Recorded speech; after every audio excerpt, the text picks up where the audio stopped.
रटने पर बल दिया जाता है, रटने पर बल, रोट लर्निंग होती है इसमें, ठीक है। दूसरा लेवल था भाई आपका अंडरस्टैंडिंग, अंडरस्टैंडिंग, अंडरस्टैंडिंग लेवल यानी कि अवबोधन, अवबोधन स्तर। इसको किसने दिया है भाई? मोरिसन ने, मोरिसन ने, ठीक है। इसको मोरिसन ने दिया है। इसमें समझने पर बल देता है और ये चाइल्ड सेंटर्ड है, चाइल्ड सेंटर्ड।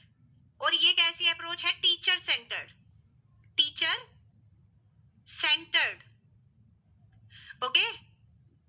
नेक्स्ट है लास्ट, तीसरा है रिफ्लेक्टिव, रिफ्लेक्टिव लेवल यानी कि चिंतन मनन स्तर। इसको किसने दिया है भाई? हंट ने, हंट ने दिया है, हंट। ये डायरेक्ट कई बार आया भाई नाम, यहां से क्वेश्चन आते हैं। देखो ओपन एंडेड क्वेश्चन अलका ने पूछा है, मैम मुझे ओपन एंडेड और क्लोज एंडेड क्वेश्चन समझा दीजिए, ठीक है। क्लोज एंडेड क्वेश्चन वो क्वेश्चन होते हैं जिनमें एक क्वेश्चन का सिर्फ एक ही आंसर होता है, ठीक है, और जिसमें आप अपना पर्सनल पॉइंट ऑफ व्यू नहीं जोड़ सकते। एक होता है क्लोज एंडेड जिसमें एक क्वेश्चन के बहुत सारे आंसर होते हैं, आप अपना पर्सनल पॉइंट ऑफ व्यू जोड़कर उसमें आंसर दे सकते हो कितना भी बड़ा, ठीक है। ये न्यू टॉपिक नहीं है, ये किसी ने पूछा था तो मैंने बता दिया, ठीक है। अलका समझ में आया? क्लोज एंडेड और ओपन एंडेड में, क्लोज में वो एक क्वेश्चन का एक आंसर होगा जिसमें आप अपना पर्सनल अनुभव या पर्सनल एक्सपीरियंस या पर्सनल पॉइंट ऑफ व्यू नहीं जोड़ सकते, ठीक है। जैसे क्वेश्चन पूछ लेती हूँ, क्लोज एंडेड क्वेश्चन, एक क्वेश्चन पूछती हूँ, स्वतंत्रता संग्राम के बारे में लिखो, ये किस प्रकार का क्वेश्चन है? स्वतंत्रता संग्राम के बारे में लिखो, ये किस प्रकार का क्वेश्चन है? बताओ किस प्रकार का क्वेश्चन है, क्लोज एंडेड या ओपन एंडेड?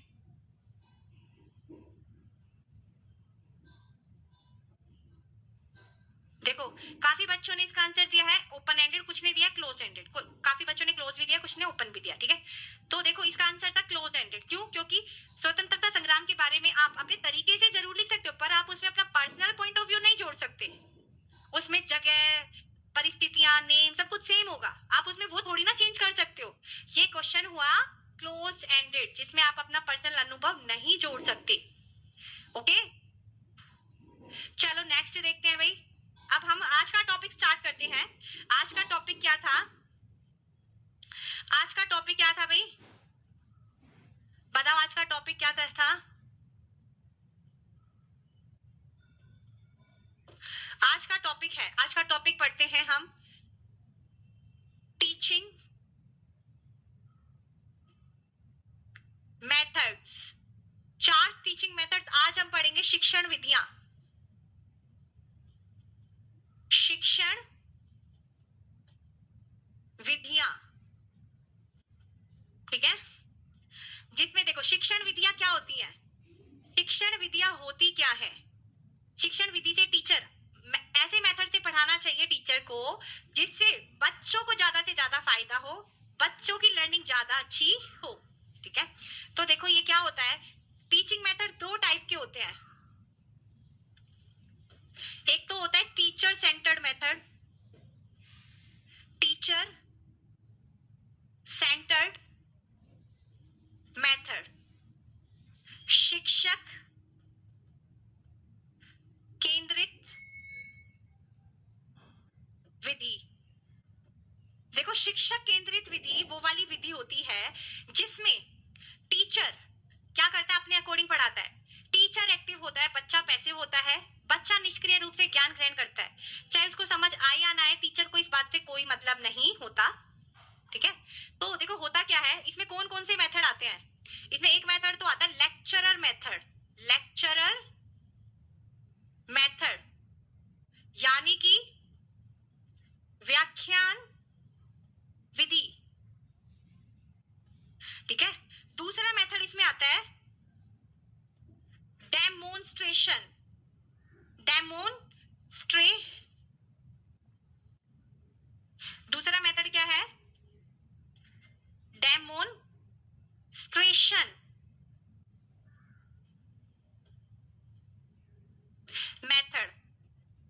प्रदर्शन विधि। ये दो मेथड कौन से होते हैं भाई? Teacher centred method. देखो व्याख्यान विधि जो मेथड है ये सबसे पुराना मेथड है, सबसे ओल्डेस्ट मेथड। ओल्डेस्ट मेथड, सबसे पुराना मेथड कौन सा है? Lecturer method. इसको चॉक एंड टॉक मेथड भी बोला जाता है, चॉक एंड टॉक मेथड। ठीक है, ये सामाजिक अध्ययन पढ़ाने की, सामाजिक अध्ययन कराने की सबसे अच्छी विधि है, कि सबसे अच्छी विधि है। ठीक है, देखो लेक्चर मेथड को क्या बोला जाता है? Chalk and talk method. ये सबसे पुराना मेथड है। इस मेथड का देखो फायदा क्या होता है, बताओ इस मेथड का फायदा क्या होगा? इस मेथड का फायदा एक ही होता है, जब बहुत सारे बच्चों को पढ़ाना होता है, जब बच्चों की संख्या बहुत ज्यादा होती है, तो इस मेथड को हम यूज कर सकते हैं। एक दूसरा इसका सबसे बड़ा बेनिफिट ये है, इस मेथड का प्रयोग हम जब करते हैं जब हमें सिलेबस जल्दी कंप्लीट कराना होता है। ठीक है, जब हमें सिलेबस जल्दी कंप्लीट कराना होता है तो इस मेथड का प्रयोग करके हम सिलेबस जल्दी कंप्लीट करा सकते हैं। ठीक है, ये ट्रेडिशनल मेथड होता है, ट्रेडिशनल सबसे ट्रेडिशनल मेथड है। देखो इसके सिर्फ दो ही फायदे हैं, जब ज्यादा संख्या में लोग होते हैं तो हम इसका प्रयोग कर सकते हैं, एक जब हमें सिलेबस जल्दी कंप्लीट कराना होता है टाइम से, तो हम इस विधि का प्रयोग करके सिलेबस टाइम से कंप्लीट करा सकते हैं। पर इसके कुछ डीमेरिट्स भी हैं। डीमेरिट्स इसकी क्या है कि एक तो इसकी डीमेरिट ये है कि ये चाइल्ड सेंटर्ड नहीं है, अमनोवैज्ञानिक विधि हो गई, बच्चों के अनुसार नहीं होता, बच्चों को समझ में नहीं आता, सब कुछ ऊपर से जाता है। ये बड़ी क्लासों के लिए उपयोगी है, छोटी क्लासों के लिए नहीं। ठीक है, अब दूसरा पढ़ते हैं डेमोन्स्ट्रेशन मेथड। देखो ये जो मेथड है, इस मेथड से क्या होता है, बच्चे में ओक्यूपेशनल स्किल का डेवलपमेंट होता है, स्किल डेवलपमेंट। बच्चे में व्यावसायिक कौशलों का विकास होता है, व्यावसायिक कौशलों के विकास के लिए किस मेथड का प्रयोग किया जाता है? डेमोन्स्ट्रेशन। टीचर आगे आके पढ़ाएगा, प्रदर्शित करेगा और बच्चे उसको देख देख कर खुद समझेंगे। ठीक है, इस मेथड को प्रयोग कई बार हम जब करते हैं जब हम बच्चे को क्षेत्र भ्रमण पर नहीं ले जा सकते। ठीक है, जब सामान बहुत ज्यादा खर्चा हो जाता है तो खर्चे को बचाने के लिए हम बच्चे को चार्ट से दिखा देते हैं, स्लाइड्स में दिखा देते हैं, इससे खर्चा बच जाता है। जब खर्चा ज्यादा होता है, खर्चे को कम करने के लिए हम इस वाले मेथड का प्रयोग कर सकते हैं। अब कुछ बच्चे पूछ रहे हैं मैम ऑक्यूपेशन का मतलब क्या है? व्यावसायिक कौशल। बच्चों में हम व्यावसायिक कौशलों का विकास करने के लिए किस मेथड का प्रयोग करते हैं? Demonstration method. ठीक है, क्लास निधि बोल रही है मैम आपने चाय पी ली, मैंने अभी चाय नहीं पी है। ठीक है, अभी आएगी तो पियेंगे। ऑक्यूपेशन का मतलब होता है बच्चों में ऑक्यूपेशनल स्किल का डेवलपमेंट करना। बच्चों को जब हम दिखाते हैं तो उनसे ऐसी ऐसी क्रियाएं हमें दिखाते हैं जिससे बच्चों में कौशलों का विकास होता है और वो चीजों को करना सीख जाते हैं। ठीक है, देखो डेमोन्स्ट्रेशन का मतलब है जैसे मैंने कोई टॉपिक तैयार किया और उसका एक चार्ट मैंने तैयार कर लिया। ठीक है, चार्ट तैयार करके मैं आप लोगों को समझा रही हूँ, आप बस निष्क्रिय रूप से समझेंगे अपने आप, अपने दिमाग से। ठीक है, चलो भाई इसमें सिर्फ दो ही मेथड आते हैं टीचर सेंटर्ड में। अब दूसरा कौन सा था, बताओ दूसरा कौन सा था भाई?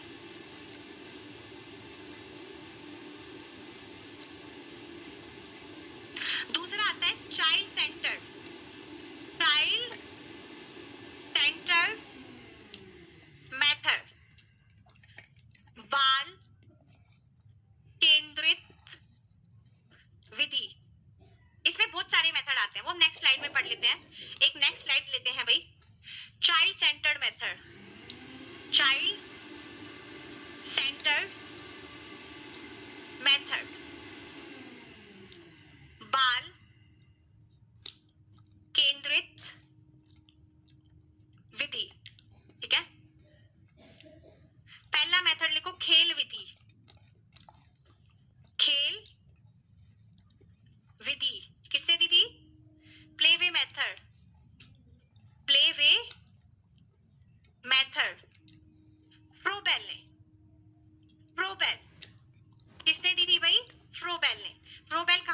निवासी थे? जर्मनी के। कहाँ के निवासी थे? जर्मनी के। ठीक है, ये क्वेश्चन भी आता है। जिसमें बच्चों को खेल खेल में शिक्षा दी जाती है। ठीक है, खेल खेल में क्या दी जाती है? शिक्षा। इसका दूसरा नाम भी हम बोल सकते हैं किंडरगार्टन मेथड। किंडरगार्टन मेथड, खेल का बगीचा। ठीक है, वो भी किसने दिया था? फ्रोबेल ने। इसके फादर तो फ्रोबेल है, पर समर्थक, सपोर्टर, समर्थक कौन है? कुक। कुक, सॉरी, कुक है भाई, कुक। कुक, विलहेम वुंडवेल कुक। ठीक है, ओके भाई। चलो अब दूसरा मेथड देख लेते हैं। इसमें क्या आता है भाई? Montessori method. दूसरा मेथड देखते हैं हम इसमें, क्वेश्चनियर मेथड। क्वेश्चनियर मेथड, प्रश्नावली विधि। प्रश्नावली विधि। ठीक है, क्वेश्चनियर मेथड, इसको रैशनल मेथड भी बोला जाता है। Rational method. ठीक है, इसको किसने दिया था भाई? इसका नाम नहीं है पर्टिकुलर, ये मेथड किसने दिया था? ठीक है, इसमें क्या करता है? टीचर बच्चों से क्वेश्चन पूछ कर अपनी टीचिंग को इंटरेस्टिंग बनाता है, बच्चों में क्यूरियोसिटी डेवलप करता है। ठीक है, एक और देख लेते हैं तीसरा method, Montessori method. Montessori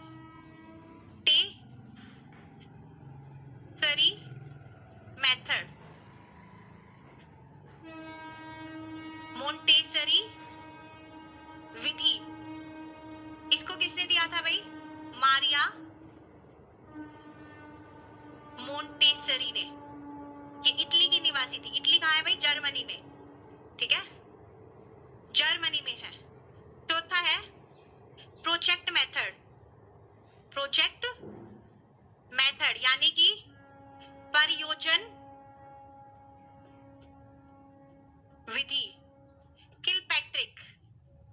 Kilpatrick 1917 में दी थी ये वाली विधि। ठीक है, इसका समर्थन जॉन ड्यूवी भी करते हैं। John dewy. ठीक है, जॉन ड्यूवी इसके समर्थक है भाई। ठीक है, हाँ भाई देखो, क्वेश्चन है, मेथड दिया था सुकरात। इसको सुकरात विधि भी बोला जाता है। सुकरात विधि। ठीक है, सुकरात, इसको दिया था सोक्रेटिक। इसको सोक्रेटिक मेथड भी बोला जाता है। इसको दिया था सुकरात ने। एथेंस के निवासी थे। एथेंस के निवासी थे। ठीक है, प्रोजेक्ट विधि दी थी किलपैट्रिक ने, पर उसके समर्थक कौन थे? John dewy. ओके, नेक्स्ट, अब हम मैथ्स के कुछ मेथड पढ़ने जा रहे हैं। सबसे इंपॉर्टेंट मेथड है, देखो पांचवा मेथड, देखो जो मैथ्स पेडागोजी के लिए इंपॉर्टेंट है, इंडक्टिव मेथड यानी कि आगमन विधि। आगमन विधि। ठीक है, इंडक्टिव मेथड, इसको किसने दिया था? फ्रांसीसी बेकन ने। इस वाले मेथड को किसने दिया था? फ्रांसीसी बेकन ने। ठीक है, देखो इस मेथड को दूसरा नाम, इसका मतलब होता है, इस मेथड का देखो मतलब देखो, जब हम बहुत सारी समस्याओं का एक सिंगल समाधान देते हैं, जब हम क्या करते हैं, बहुत सारी समस्याओं का एक सिंगल समाधान देते हैं। जैसे इसके फॉर्मूले देखो, पहले 4 फॉर्मूले हैं इसके। First, example to rule. Example to rule, उदाहरण से नियम। दूसरा है कंक्रीट टू एब्स्ट्रैक्ट।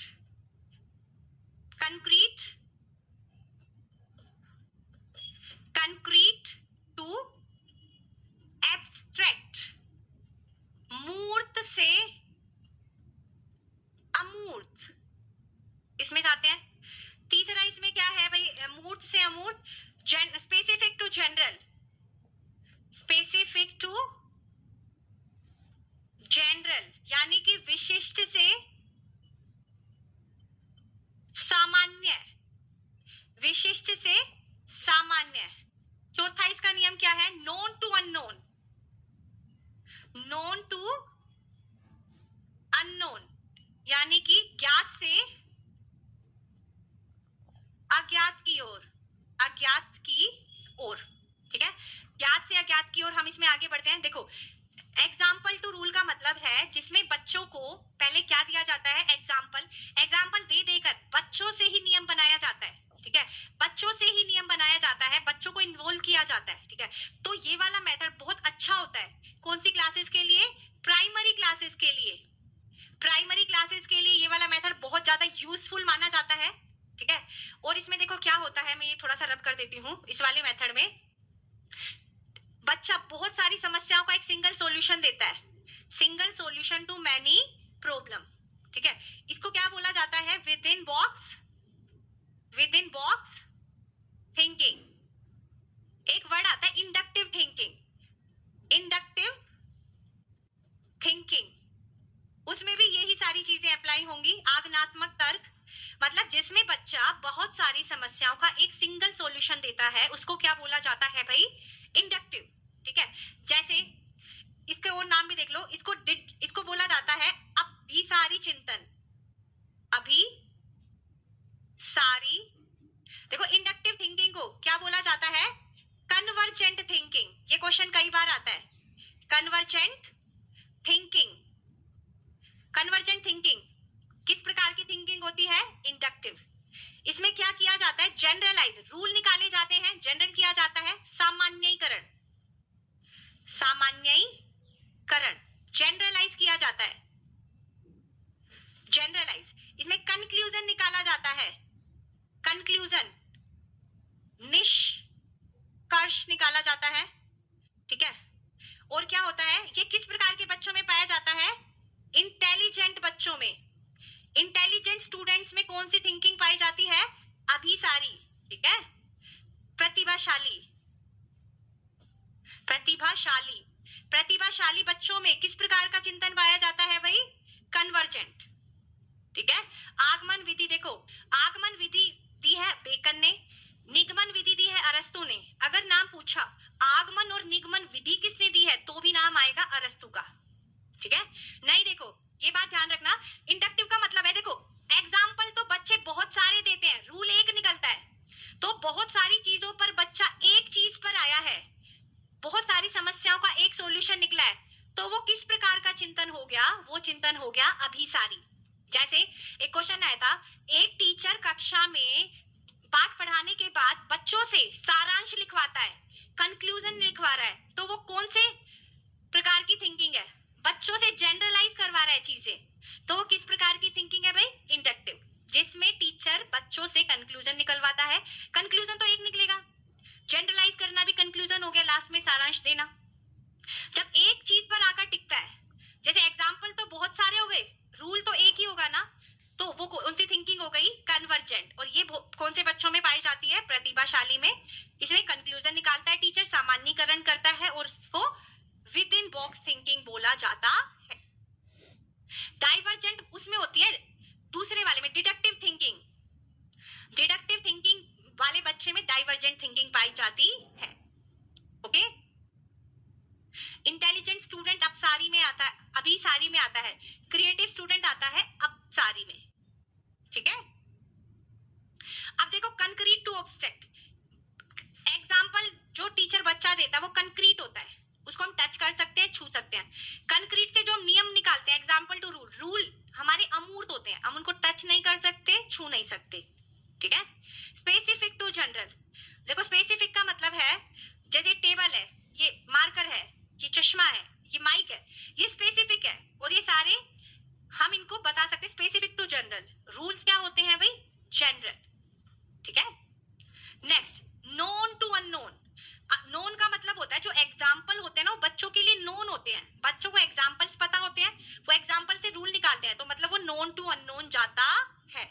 कैसे जाता है भाई वो नोन टू अननोन, ठीक है। चलो इसमें किसी को डाउट है तो पूछ लो, यहां से क्वेश्चन जरूर आएगा।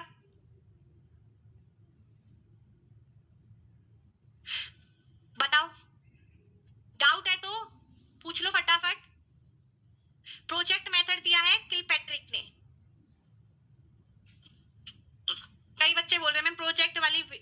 दिखा दो, लो प्रोजेक्ट वाली देख लो भाई, लो।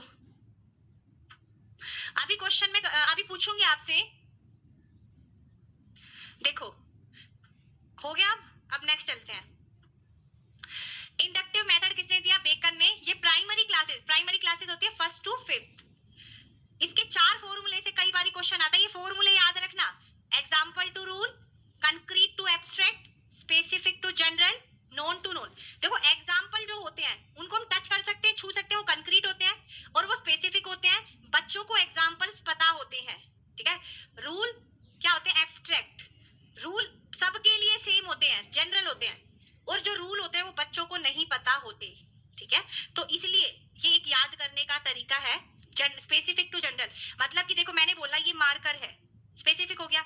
ये चश्मा है, ये माइक है, ये चल नहीं सकता, फिर नहीं सकता। स्पेसिफिक चीजों से हम रूल की तरफ जा रहे हैं, तो स्पेसिफिक टू जनरल। रूल्स क्या होते हैं? जनरल, ठीक है। नोन टू अननोन का मतलब है बच्चों से एग्जाम्पल जो हम पूछते हैं वो बच्चों को नोन होते हैं। बच्चा ये बता देगा ये क्या है? मार्कर, ठीक है। ये क्या है भाई? बोतल, बता देगा ना बच्चा। तो नोन टू अननोन, बच्चे के पूर्व अनुभव से ज्ञान लेकर नए अनुभव की तरफ जाते हैं, नोन टू अननोन, ठीक है। अब दूसरा देखो, इस वाले चिंतन को बोला जाता है अभिसारी चिंतन। इसमें एक चीज पर आता है, लास्ट में कंक्लूजन एक होता है, सामान्यीकरण एक होता है कि किस प्रकार के बच्चों में पाई जाती है? इंटेलिजेंट। इसी को विद इन बॉक्स थिंकिंग बोला जाता है। चलो नेक्स्ट करते हैं। अब इसका दूसरा उल्टा है डिडक्टिव। डिडक्टिव थिंकिंग यानी कि नहीं सॉरी, डिडक्टिव मेथड लिखो। हम अभी मेथड पढ़ रहे हैं, यानी कि निगनात्मक।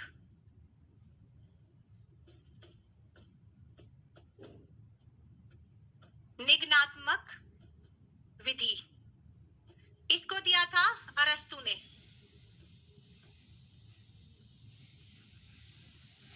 अरस्तु ने, इसको किसने दिया था भाई? अरस्तु ने। क्वेश्चन आया क्या? आगमन विधि किसने दी? बेकन ने। निगमन विधि किसने दी? अरस्तु ने। आगमन और निगमन विधि किसने दी? वो भी किसने दी भाई? अरस्तु ने, ठीक है।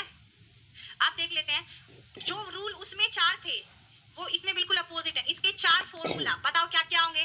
उसमें जो 4 थे उसके बिल्कुल उल्टे हैं। जो एक रूल था ना उसमें एग्जाम्पल टू रूल, इसमें उल्टा हो जाएगा, रूल टू एग्जाम्पल। नियम से उदाहरण। दूसरा, नियम कैसे होते हैं? अमूर्त, एब्स्ट्रैक्ट टू कंक्रीट। तीसरा, अननोन टू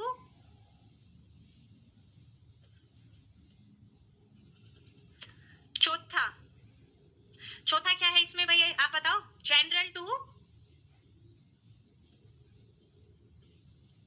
स्पेसिफिक। हिंदी में भी लिख देती हूं, सामान्य से विशिष्ट। दूसरा है अज्ञात से ज्ञात, अमूर्त से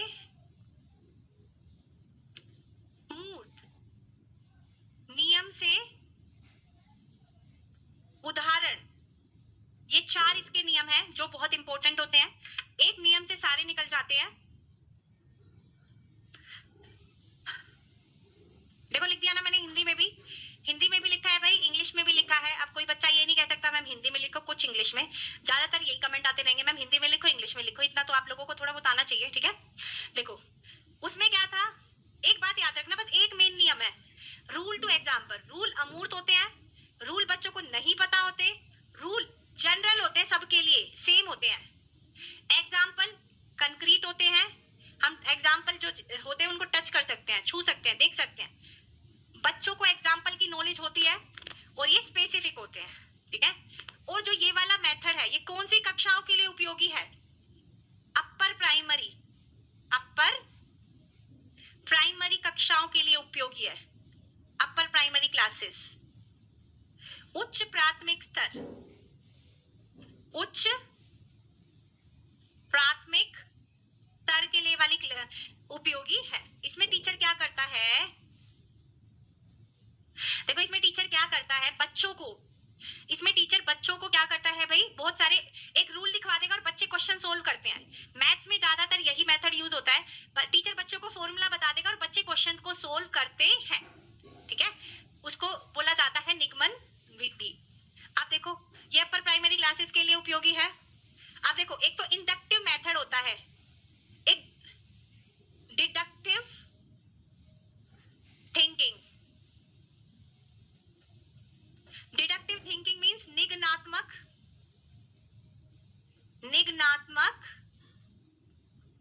चिंतन।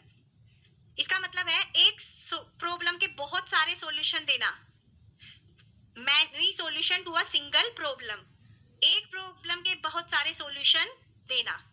जैसे कि इसको बोला जाएगा आउट ऑफ बॉक्स थिंकिंग। इसको क्या बोला जाता है, आउट ऑफ बॉक्स थिंकिंग।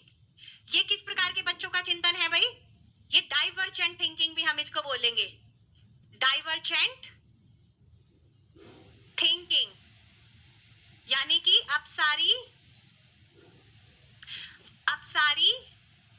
चिंतन। अपसारी चिंतन किस प्रकार के बच्चों में पाया जाता है, क्रिएटिव चाइल्ड में पाया जाता है। सृजनात्मक बालक का चिंतन कैसा है, डाइवर्जेंट, ठीक है। और क्या होता है भाई इसमें, और बताओ भाई, आउट ऑफ बॉक्स हो गया, डाइवर्जेंट और क्रिएटिव हो गया, ये किस प्रकार के बच्चों में पाया जाता है, क्रिएटिव बच्चों में, और इसको क्या बोला जाता है, डाइवर्जेंट थिंकिंग। ओके, अब सारी चिंतन का मतलब है जिसमें बच्चा एक समस्या के बहुत सारे सॉल्यूशन देता है। मैंने पूछा मार्कर के यूज बताओ, बच्चा बोलेगा, एक बच्चा बोलेगा मैम लिखने के काम आ सकता है, ड्राइंग करने के काम आ सकता है, कलर भरने के काम आ सकता है, आंख फोड़ने के काम आ सकता है, सर फोड़ने के काम आ सकता है, चश्मा फोड़ने के काम आ सकता है। सब कोई कितने भी सॉल्यूशन दे दो, वो होता है क्रिएटिव थिंकिंग, ठीक है। चलो आप लोगों से इन दोनों के बारे में क्वेश्चन पूछ लेती हूँ। ओके, अब आप लोग पूछ रहे थे मैम क्वेश्चन पूछो, चलो मैं पूछ लेती हूँ। अब क्वेश्चन पहले हटा देती हूँ। बताओ इंडक्टिव मेथड किसने दिया था, फटाफट इसका आंसर बताओ। इंडक्टिव मेथड, फटाफट बताओ। हाँ, विच मेथड, इन दोनों मेथड में से कौन सा मेथड है बेस्ट है, इंडक्टिव मेथड ज्यादा बेस्ट माना जाता है, ठीक है। बेकन ने दिया था। अब बताओ दूसरा डिडक्टिव मेथड किसने दिया था, डिडक्टिव मेथड सबने सही दिया है भाई।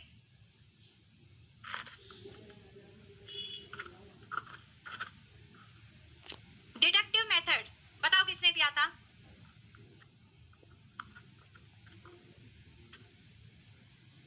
अरस्तु ने, ठीक है भाई सभी का। क्रिएटिव बच्चों में किस प्रकार का चिंतन पाया जाता है, क्रिएटिव बच्चों में, सृजनात्मक बालक में किस प्रकार का चिंतन पाया जाता है, थर्ड क्वेश्चन बताओ।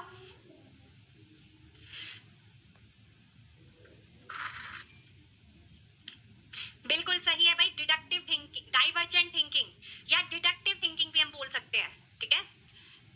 अब बताओ इंटेलिजेंट बच्चों में किस प्रकार का चिंतन पाया जाता है, इंटेलिजेंट बच्चों में किस प्रकार का चिंतन पाया जाता है,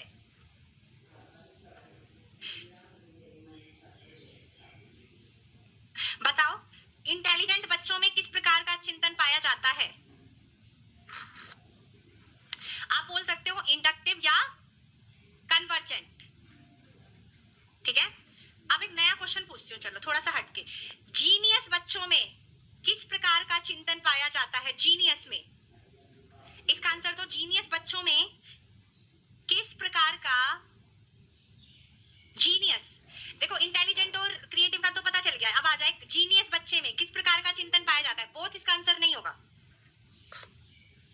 आप इसमें बच्चे कंफ्यूज हो जाएंगे, मैंने नहीं लिखवाया पर आप लोगों को ये बात पता होनी चाहिए। क्रिएटिव चैप्टर पढ़ा होगा, क्रिएटिविटी वाला, उसमें बताया जाता है बात, अभी बता देती हूँ। चलो ये बहुत इंपॉर्टेंट बात रह गई थी। जो deductive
example to rule, known to unknown, general to specific. ठीक है, 4 रूल है।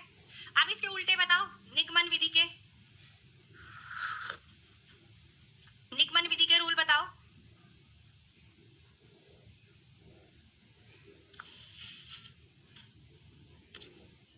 निगमन विधि के रूल बताओ फटाफट।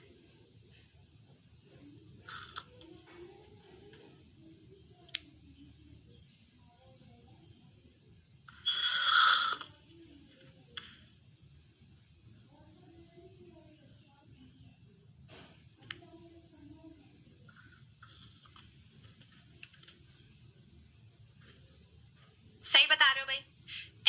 Rule to example, abstract to concrete, unknown to known and general to specific, ये 4 रूल हैं, याद होने चाहिए सभी को। चलो यहां से क्वेश्चन जरूर है। एक क्वेश्चन पूछती हूँ, एक टीचर बच्चों से डिस्कशन करने के बाद लास्ट में सामान्यीकरण कर रहा है, तो वो किस प्रकार की, कौन सी विधि का प्रयोग कर रहा है? इसका आंसर बताओ। एक टीचर बच्चों को पाठ पढ़ाने के बाद लास्ट में सामान्यीकरण कर रहा है, वो कौन सी मेथड का यूज कर रहा है? देखो गलत आ रहा है इसका आंसर, सही आ रहा है भाई, ज्यादातर बच्चों ने सही दिया है। सामान्यीकरण किसमें करता है, कंक्लूजन किसमें निकालता है? इंडक्टिव में। ठीक है, आगमन विधि में। ओके चलो ठीक है, आप देखते हैं नेक्स्ट 2 विधि जो मैथ्स की बहुत इंपॉर्टेंट है। चलो इतना समझ में आया, जितने पर ज्यादा यूज होगा। देखो शिक्षा, आप पूछ रहे हो CTET passing marks for women, ये वो, इसमें जेंडर बायसनेस नहीं है, नहीं इसमें ये नहीं है लड़कियों के लिए थोड़ी छूट मिलेगी, ऐसा नहीं है। ठीक है, चलो नेक्स्ट पढ़ते हैं। लास्ट के 2 इंपॉर्टेंट मेथड जो है, एक तो है एनालिटिकल,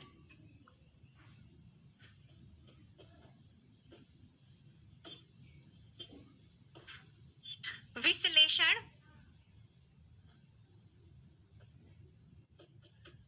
विश्लेषण विधि। ठीक है, देखो ये मेथड किसी ने पर्टिकुलरली दिया नहीं है। इस विधि में अध्यापक बच्चों को विषय वस्तु को तोड़ तोड़ कर समझाता है। ठीक है, जब बच्चों को कोई कंसेप्ट नहीं समझ में आता तो उसको तोड़ तोड़ कर पार्ट्स में समझाता है। ठीक है, कोई डाउट है भाई? बताओ।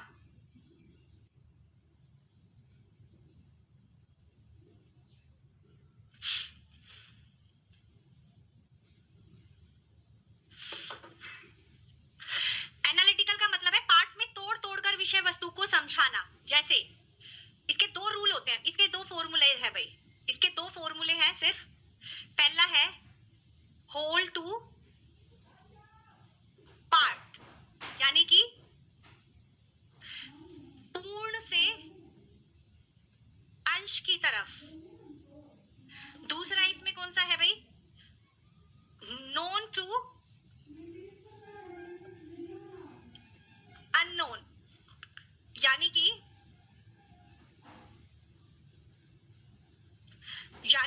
क्या हो गया इसमें? ज्ञात से अज्ञात, ज्ञात से अज्ञात, ये 2 इसके नियम हैं। और इसके एक बिल्कुल अपोजिट मेथड है सिंथेसिस। सिंथेसिस मेथड, यानी कि संश्लेषण विधि। इसके फॉर्मूले बिल्कुल इसके उल्टे हैं। फर्स्ट है part to whole to part to whole, अंश से पूर्ण। दूसरा अज्ञात से ज्ञात,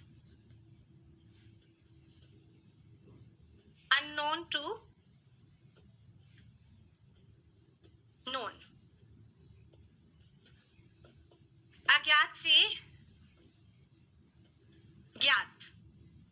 ठीक है, अब देख लो ये दोनों मेथड्स के कई बारी सिर्फ और सिर्फ इनके ये फॉर्मूले आए हैं, आज तक जितने भी क्वेश्चन आए हैं सिर्फ फॉर्मूले आए हैं। देखो जब टीचर बच्चों को समझाने के लिए कोई कंसेप्ट उसको तोड़ तोड़ कर समझाता है, ठीक है, तो वो मेथड हो गया विश्लेषण। और जब भागों को जोड़ जोड़ कर समझाता है संश्लेषण, ठीक है।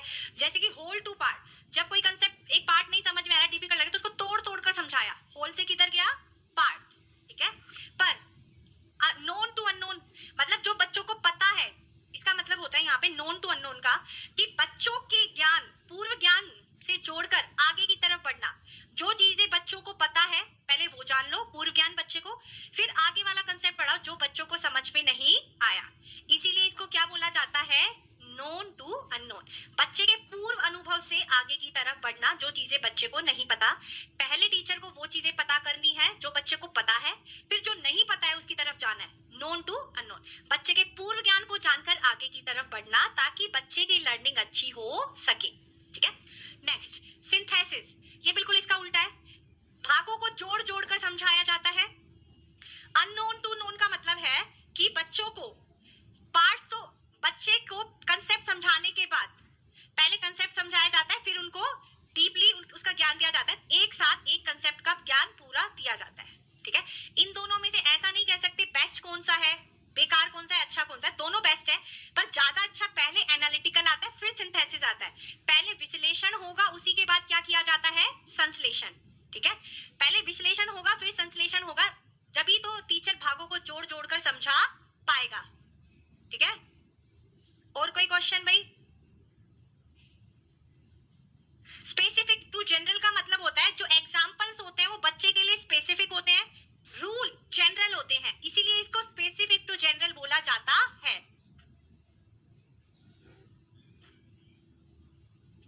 चलो पूछो, कोई डाउट है तो पूछ लीजिए फटाफट।